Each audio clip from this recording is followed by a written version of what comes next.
Hey, good afternoon, everybody, and I hope you're all well. We are on today to talk about the next festival in Tarbert. And I've got with me today Suse Coon, who is really been our resident Qigong teacher since the festival started. Suse, how are you? I'm great, thank you. I'm down at my daughter's in Stonehouse at the moment. Okay. Are you in granny duty? I'm on seeing the other daughter back home to Australia duty, but it's all got a bit difficult. Right. You were saying that but I mean, I think flying anywhere is a bit of a risk these days, isn't it? You I just know. don't Well, know. they first of all had to change their flights that went through Dubai to going through Singapore and Frankfurt. And their flights back on Thursday have now been changed to Saturday, going through Frankfurt and San Francisco, which means getting an American visa. So it's all stress. And you're not even going there, but you still need the visa. It's so annoying. Anyway, though you get there, but it's just, I mean, traveling that distance is stressful at the best of times, never mind.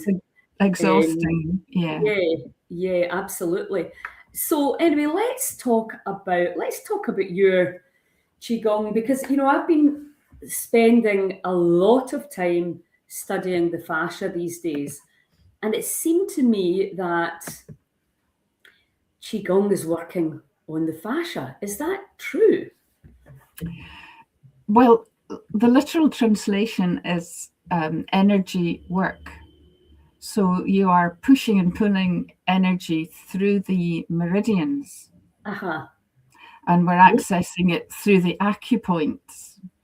Yeah, so it is that. Yeah, I was, because as somebody who always taught high impact aerobics and you're jumping around and la-di-da-di-da-da, getting your pulse rate way up, it was difficult for me, even with yoga for a long time. It was only when I really got to the menopause and stuff. Well, I found Ashtanga, I quite liked that, but I could never really understand the kind of, because I was brainwashed to think, yeah, there need to be sweating with your pulse rate up, or you need to be in agony lifting a weight. And do you know what I mean? And then you're kind of like that, oh, actually, there's more power, maybe even in these beautiful ancient, which should be a bit of a clue anyway as well, shouldn't it? Mm-hmm. Ancient arts. So tell me, how did you get into it?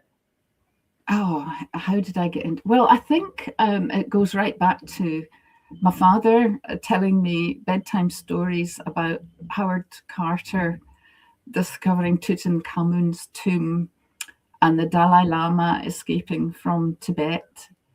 So I always had a fascination for ancient cultures, I think. I think my father would love to have been an archaeologist, but, there aren't the opportunities, or weren't then. Mm-hmm. So always that sort of thing was not alien to me. It was just another something that is here. And so I kind of I started doing Tai Chi as a Bathgate evening class at Bathgate Academy. Mm-hmm. I was very lucky with my teacher, and I'm still in touch with him.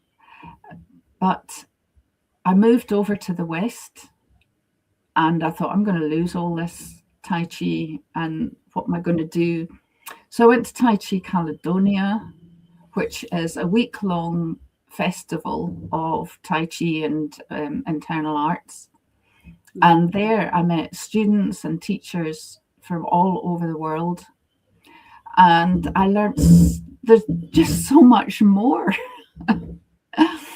And then I kind of got more into, so Tai Chi is the martial art, Tai Chi Chuan. There are 3 martial arts in China, and Tai Chi Chuan is the best. That's what the word literally means. Mm-hmm. So within that, you could say within that there is Qigong. People often ask if it's the same thing, and the Qi in Qigong is totally different. It's Qi in Qigong is energy and Gong is work. But because of the pronunciation and the spelling and things, you'll see it written with a K, with a G, with a Q, with a CH, all sorts of different ways. And it's how you pronounce it in Chinese that differentiates. So the Chinese can hear the differences. We can't. Yes. So you have to be very careful that you pronounce the Tai Chi Chuan properly and the Qigong properly. Otherwise, you could end up talking about ladies' menstrual problems. So,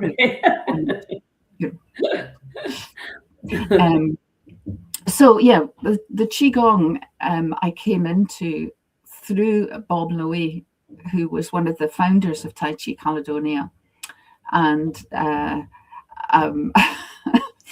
and just the amount of knowledge that he has, and the training and the studies and everything that he's done is mind-blowing. And yet he looks up to other people. He's very humble, and there's none of this nonsense. No, you don't call me Sifu. I'm just a guy. But he was very concerned about all the people who were sort of learning Qigong one weekend and teaching it the next, and really didn't have the depth of understanding and weren't following proper protocols, if I can get technical. They weren't teaching safely necessarily. So he started Qigong Talk, which is the Qigong Teachers Association UK. And we did a 2-year training course, which was at Sammy Ling. And of course, Sammy Ling was like my go-to runaway place. And I just thought, oh, hey, this is just meant to be. So the 2-year training course involves 3 weekends practical, and then also some written work in between, and part written and part theory and part practical. And at the end of that, you have your examination, and you mostly pass, because if you're not going to pass, you've probably dropped out by then. Or there might just be something that doesn't quite go right for you. And I'm saying this because I now do the examinations for the students who are coming through now. Right. And if somebody didn't quite get it right and they were just nervous, and you sort of say, well, look, we'll do it again tomorrow morning or something, because I know you know. Yeah. You've got through 2 years, so you know. It just didn't happen on the day. So yeah, that's been a lovely journey. In fact, I'm going back there this weekend to do another course with Bob on the stomach and spleen. So the lovely thing about Qigong is, because it works on acupoints and meridians, you can work on very specific points. You don't just sort of do exercises that do everything. So you can create a series of exercises that are good for the heart, and another series of exercises that are good for the liver and for the stomach and spleen and that sort of thing. Fantastic. So I don't think I was aware of that, actually, because that can be very powerful.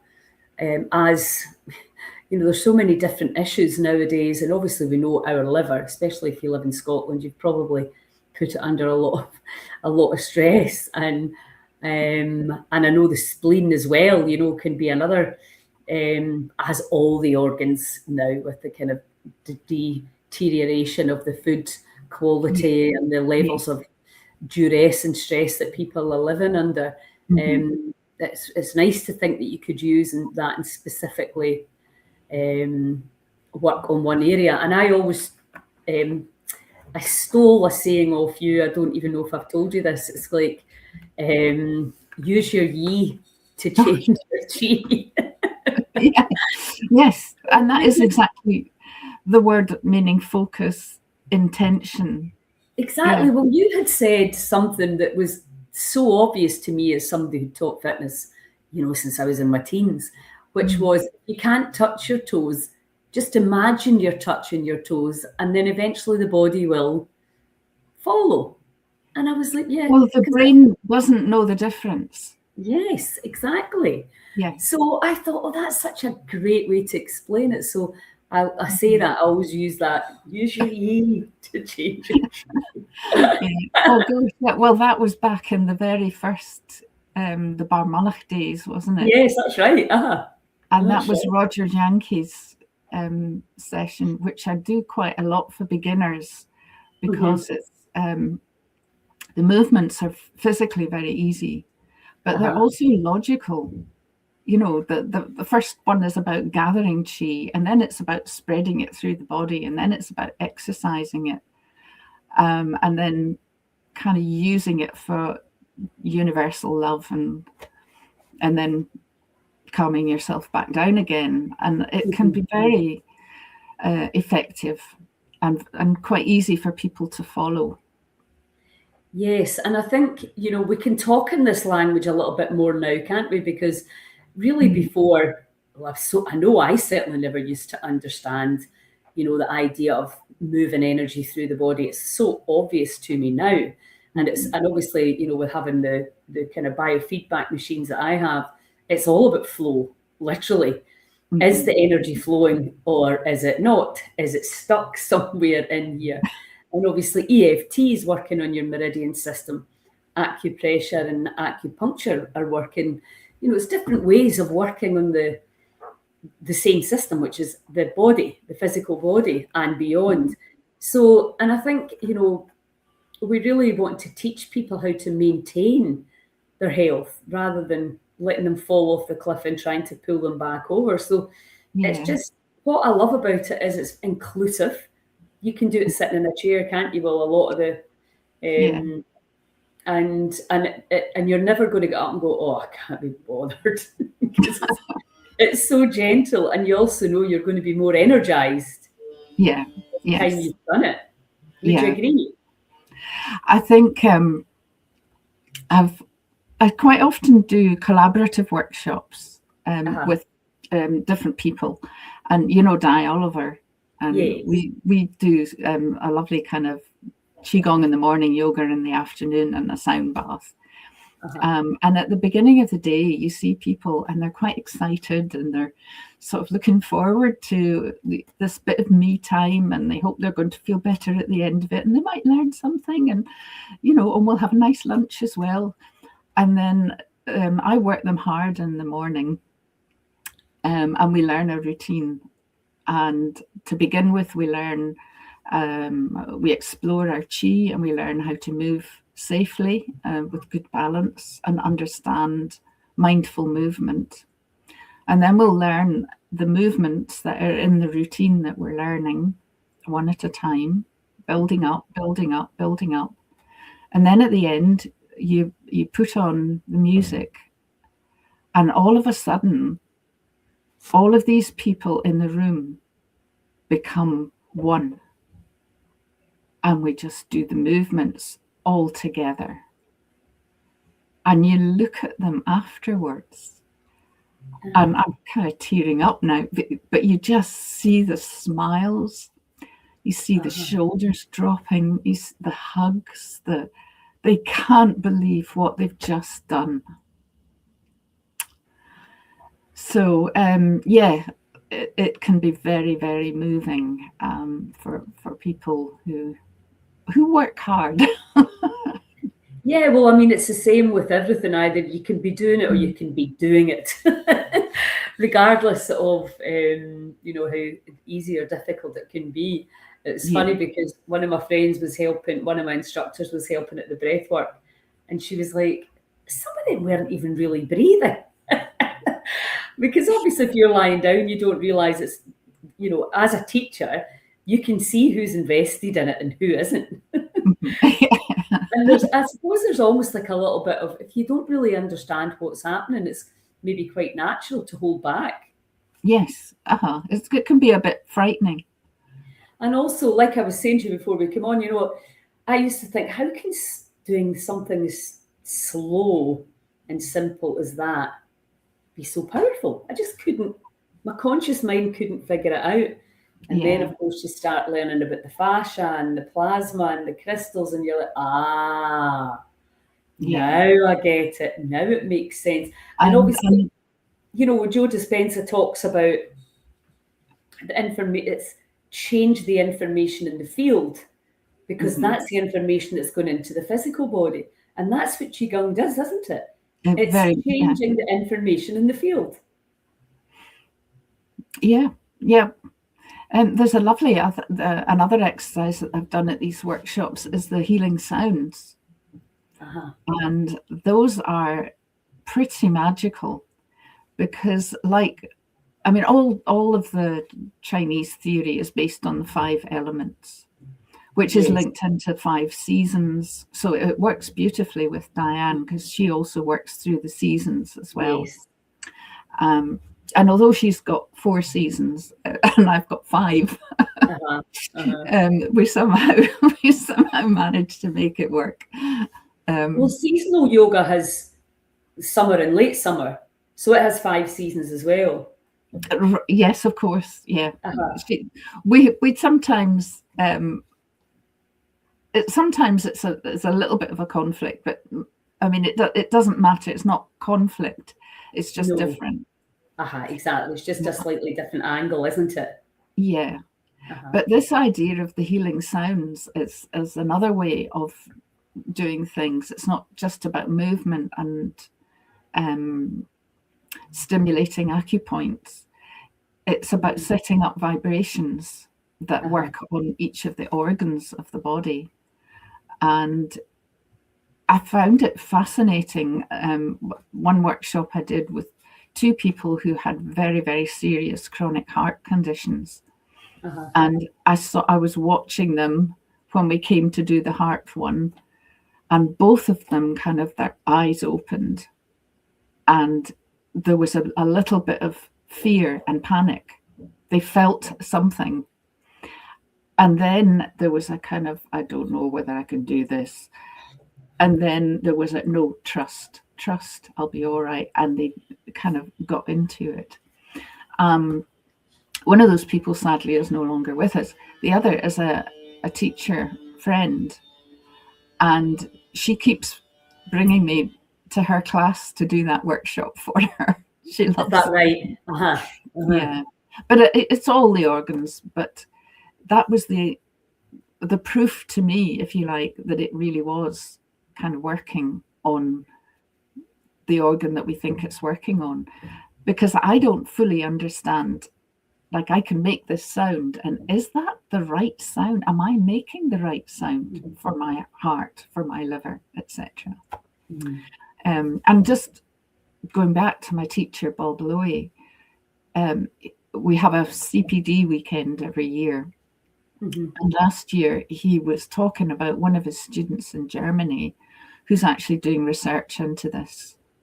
And he is trying to find the exact frequency for every acupoint. Wow. And can you imagine the healing power of that? I don't know whether he's talking about using tuning forks, which Diane does, and you've done as well.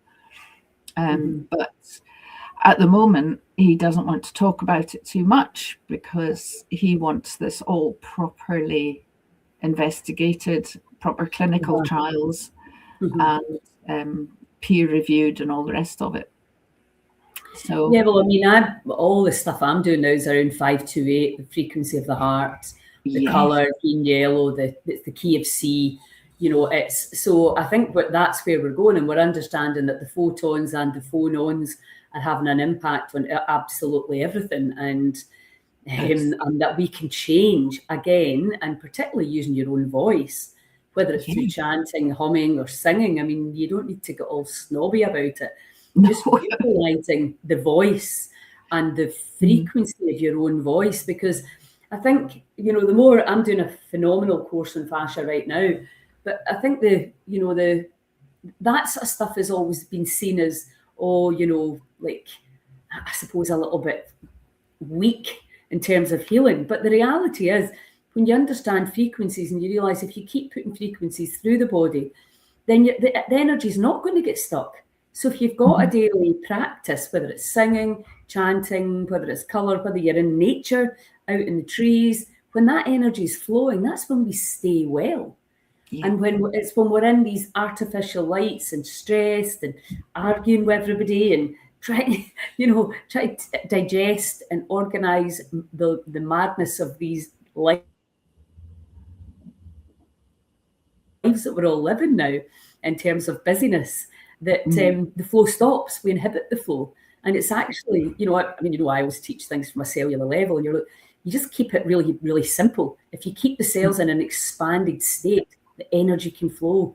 Yes. And then the intelligence will do what it will always do, which is return to balance. But therein lies the difficulty, which is trying not to react.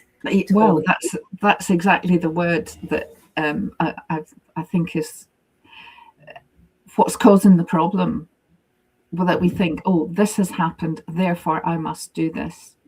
Yes. And the body has an amazing capacity just to heal by itself. Mm-hmm. If we step back, rest, give it the chance. Mm-hmm. And I think, that's the thing that I love about, things like tapping, EFT and Qigong and Tai Chi. And, there's lots of ways to do that. I like things that are inclusive, that everybody can feel involved in, and especially at the festivals. It's really nice if I can do that, but I'll sit in a chair and do it. So I think it's really nice to have things that everybody can do and everybody can join in on if they want. But I also think from the Western mind perspective, now that I've started to understand the metaphysical side of the body and the energetic side of the body and how it's affected by movement, no matter how gentle, in fact, probably the more thoughtful, mindful and meditative that it is, the more powerful it is, not the speed or the velocity of the movement. And I think that's something that we really need to learn and understand, that, you don't need to go out in sweat buckets. Doesn't mean to say there won't be an element of discipline and an element of resistance come in. But when you override that and understand that this is a phenomenally powerful self-care tool, isn't it? It is, yeah. I mean, some of the movements are quite physical, and they do require you to practice balance. And some of the movements are sort of great for like people who've had strokes. There's a group in Tarbert where I teach on a Thursday afternoon, friendship group, and it was originally set up by Alzheimer's Scotland. And now we've had people with MS, people with strokes, everything. And people who are just lonely, people who live on their own, and because loneliness is almost the worst thing for elderly people now. They expect their health to go down, but loneliness can make everything so much more difficult. And so what we do there, a lot of exercises that people, I'd say maybe 4 or 5 of them stand. Well, maybe, let's say 7 or 8 of them will stand.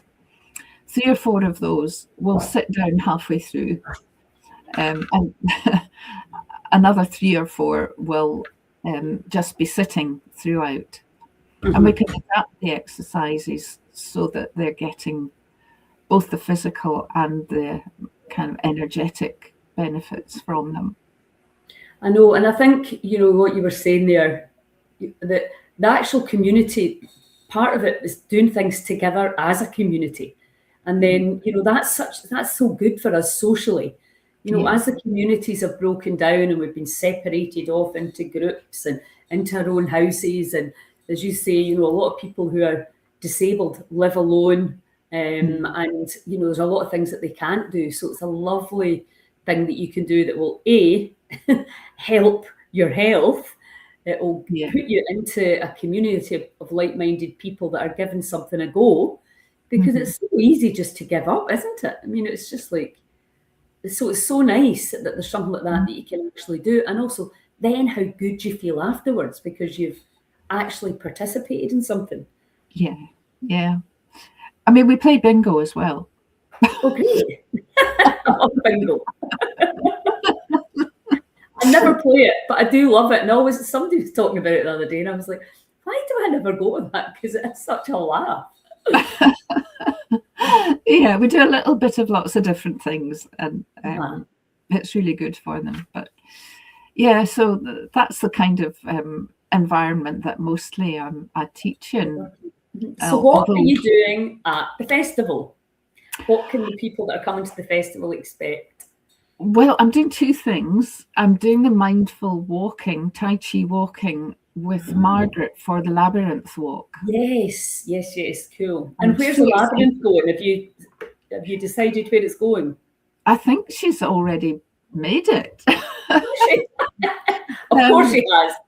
Of course, yes, this is Margaret. You know, sow a seed and blink, and it's happened. It's Corrie's labyrinth. I won't say too much about it because it's her story, but it's a friend who used to walk her dog through that part of Corranbuoy. And so it's called after the dog. And it's quite a small one, but it's not too far away from where the wellness hub is. So people will be able to meet there and then walk and just wander along to the labyrinth and then walk the labyrinth, and there'll be guidance on that. And that is something that blows my mind as well. Again, the simplicity of it, it's like there's no suffering involved, really. Well, we create suffering for ourselves, a lot of suffering by making choices. And so you get a lot of people who are totally stressed by their inability to make decisions. And this is where, like PTSD and depression is often associated with that sort of thing. But when you walk a labyrinth, all the twists and turns that you make, your brain thinks you have made those choices. And of course you haven't. You've had no choice whatsoever. You are just walking. But your brain thinks that you have made those choices, and you can literally rewire your brain by walking a labyrinth. Wow. And you'll find people will maybe start off with something they're worrying about, something they're thinking about, and they will go in with a question and they will come out with an answer. No, I'm not promising. Yes, but yeah. No, and again, it's just such a nice thing to do. It's a ritual, isn't it? And I think we really lack a lot of rituals in our culture. We've kind of laughed at them, and we used to have like the ceilidhs, the drums, the dancing, and they've all kind of just disappeared as life has got busy and we've got tired. So it's really nice to bring some of these simple things back that people can use to help themselves feel better, because ultimately that's what the festivals are for. Learn some simple, free things that you can do to help yourself. Well, there are labyrinths all over the world. There's a website that you can look up, and everywhere I go, I look up and try and find a labyrinth to go and and it's taken me to some pretty magical places. That's lovely. And then I've got another session on Sunday morning, and I haven't quite decided what to do. I was kind of wondering what the vibe was. Something that I can do in an hour is going to be something like Roger Yankee's introduction, or the 6 healing sounds, and also Shibashi, which is a kind of combination of Qigong and Tai Chi. So you've got a few tricks up your sleeve. Yes. Any preferences? Well, let's see if anybody's watching this. Let us know what you would like on the morning. So I think whatever feels good in the day, you can feel into it, can't you? Yeah. For sure. Well, listen, thank you so much for taking the time out. I know you're with your daughter, and I hope it all goes swimmingly, smoothly. And Oh, they you get just reminded me. So thank you so much, and I will see you in Tarbert. Thank you so much for the opportunity. Thanks. Take care. Thanks, Suze.